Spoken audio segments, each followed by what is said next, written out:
अब हम नया टॉपिक स्टार्ट करते हैं। टॉपिक है कूलॉम का नियम, कूलॉम्स लॉ, कूलॉम का नियम।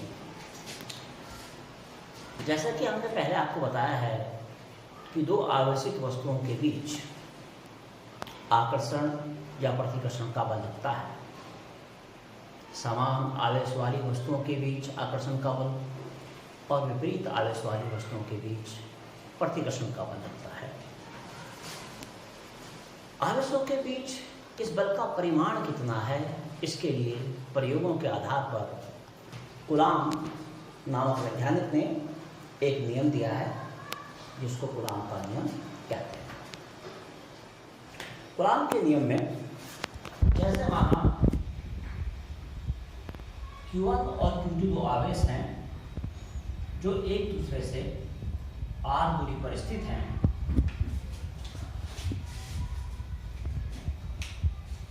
तो इन आवेशित वस्तुओं के बीच कितना बल कार्य करता है, आकर्षण का चाहे प्रतिकर्षण का, उसके लिए कूलॉम ने एक नियम की स्थापना करी।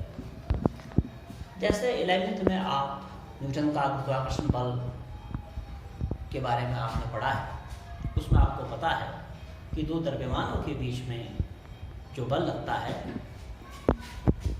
वो बल F अनुक्रमानुपाती होता है m1 गुणा m2 के, और F अनुक्रमानुपाती होता है उनकी बीच की दूरी के वर्ग के। F व्युत्क्रमानुपाती होता है वस्तुओं के बीच की दूरी के वर्ग। तो जब हम इन दोनों को कंप्राइज करते थे तो आपको मालूम है F अनुक्रमानुपाती आता है m1 into m2 upon r square, और यहाँ जब अनुक्रमानुपाती के चिन्ह को हटा करके हम एक नियतांक लगाते हैं तो नियतांक g यूज होता था, g into m1 into m2 upon r square. ये दो द्रव्यमानों के बीच लगने वाले बल का सूत्र है। इसी की सहायता से या इसी से प्रेरित होकर के दो आवेशित वस्तुओं के बीच लगने वाले बल के लिए कूलॉम ने अपना एक नियम दिया है।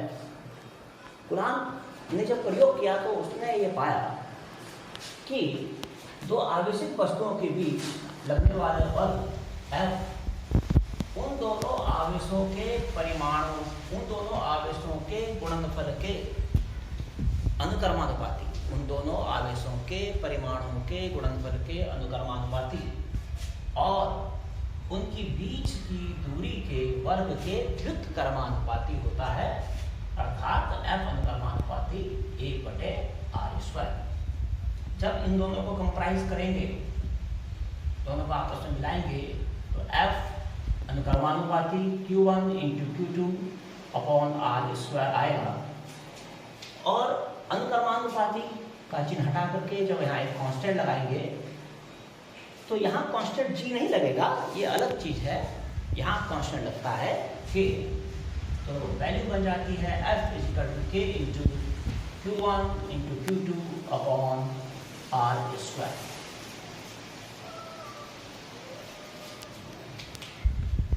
यहाँ k जो है ये कूलॉम नियतांक कहलाता है। अब k का जो मान है, k का मान अनेक बातों पर निर्भर करता है। k का मान मेनली दो बातों पर निर्भर करता है। नंबर एक, ये निर्भर करता है कि आवेशों के बीच माध्यम क्या है। आवेशों के बीच के माध्यम पर, आवेशों के बीच के माध्यम पर, और नंबर दो, k का मान निर्भर करता है मात्रक पद्धति पर, MKS पद्धति है या CGS पद्धति है, इस पद्धति पर, अर्थात मात्रक पद्धति पर, या कह सकते हैं आप कि Q R व F के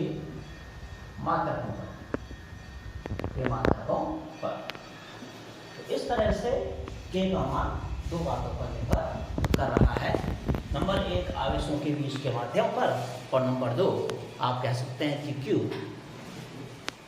अर्थात आवेश कि भाई का मात्रक, इसके अलावा इनके बीच की दूरी क्या है, मीटर में लेनी है, सेंटीमीटर में लेनी है, बीच की दूरी का मात्रक, और साथ ही बल के मात्रक पर एफ पर कि भाई आप बल को आप मीटर में लेंगे, टाइम में लेंगे, किस में लेंगे।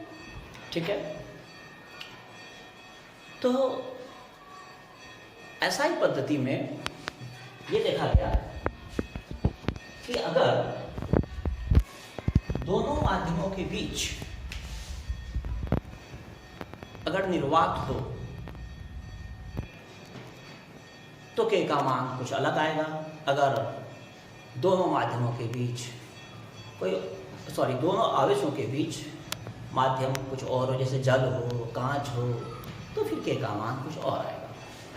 तो वैसे के मान को हम के मान को एसआई पद्धति में 1/4 पाई एप्सिलॉन कहा जाता है, और इस तरह से सूत्र बन जाता है F बराबर 1/4 pi epsilon Q1 Q2 upon R square.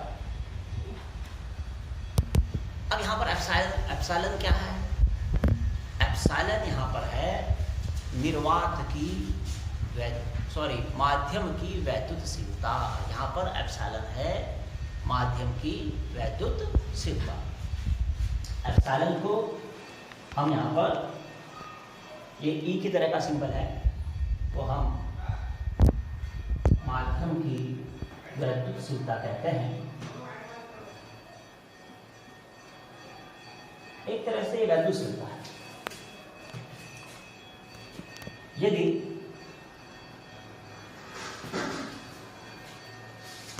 आवेशों के बीच माध्यम निर्वात हो, वैक्यूम अर्थात नो मीडियम, हवा भी हो सकती है माध्यम, तो ऐसी स्थिति में एप्सिलॉन की जगह एप्सिलॉन नॉट का यूज करते हैं, और तब यह सूत्र बन जाता है यदि माध्यम निर्वात और एक वायु हो तो एप्सिलॉन को हम एप्सिलॉन नॉट लेंगे, तब ऐसी स्थिति में सूत्र बन जाएगा F बराबर 1/4 pi epsilon 0 into Q1 Q2 upon R square.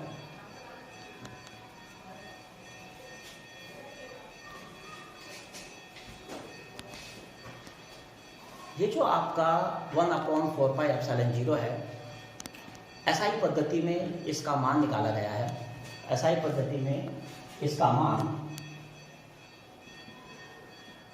9 × 10⁹ Newton metre square पर कूलम स्क्वायर आता है, और तब यह सूत्र बन जाता है F बराबर 9 × 10⁹ into Q1 into Q2 upon R square. यह आपका इस तरीके से सूत्र बन जाता है। हाँ, एक बात बताना भूल गया, ये जो एप्सिलॉन है या एप्सिलॉन नॉट है, एप्सिलॉन नॉट अर्थात निर्वात की वैद्युतशीलता, एप्सिलॉन अर्थात वैद्युतशीलता, ये क्या होती है, इसको थोड़ा आपको अलग से समझाना पड़ेगा। तो इसके लिए हम इसके बाद एक अलग टॉपिक लेंगे, उस टॉपिक में इसको स्पष्ट करेंगे। फिलहाल आप इसको ये मान के चलिए कि एप्सिलॉन नॉट यानी कि एप्सिलॉन नॉट यानी कि निर्वात की वैद्युतशीलता, और एप्सिलॉन अर्थात माध्यम की वैद्युतशीलता, इसको समझाना पड़ेगा। इसको अभी कुछ समय के बाद इसको आपको अलग से समझाना।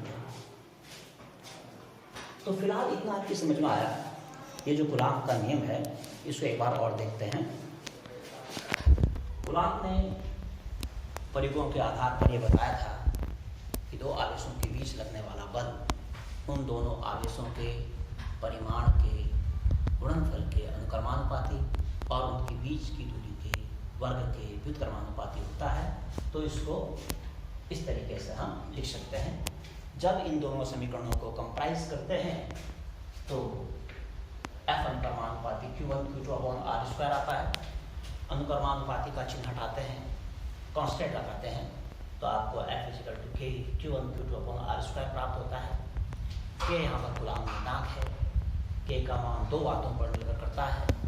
नंबर एक, आवेशों के बीच के माध्यम पर, और नंबर दो, मात्रक पद्धति पर, अर्थात Q, R और F के मात्रकों पर निर्भर करता है। सुविधा के लिए के का मान 1/4πε ज्ञात किया गया है, तो F इज इक्वल टू हो जाता है 1/4πε Q1 Q2 upon R square, जहाँ एप्सिलॉन माध्यम की गतिशीलता होती है। माध्यम की गतिशीलता क्या चीज़ है, गतिशीलता क्या चीज़ है, इसको आपको कुछ देर के बाद आपको समझाना पड़ेगा विस्तार से। और यदि माध्यम निर्वात या वायु है, अर्थात निर्वात है अर्थात कोई माध्यम ही नहीं है, या वायु है, तो ऐसी स्थिति में एप्सिलॉन की जगह हम एप्सिलॉन नॉट या एप्सिलॉन 0 इसको लिख सकते हैं। तब ये सूत्र बन जाता है F बराबर 1/4πε0 Q1 Q2 upon R square. यहाँ 1/4πε0 की जो वैल्यू है ये आती है SI पद्धति में 9 × 10⁹ न्यूटन मीटर स्क्वायर पर कूलाम स्क्वायर। और फिर हम इस सूत्र को इस प्रकार से लिख सकते हैं कि F is equal to 9 × 10⁹ Q1 Q2 upon R square. यहाँ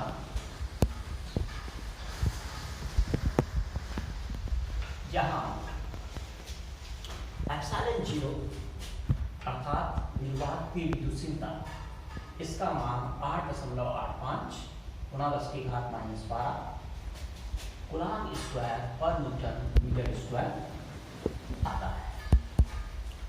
तो इस तरीके से आपने कूलाम का नियम अभी आपने पढ़ा। अब हम आपको इसके बाद बताते हैं गतिशीलता के बारे में। माध्यम की गतिशीलता क्या होती है, निर्वात की गतिशीलता क्या होती है, और क्या होता है किसी माध्यम का परावैद्युता।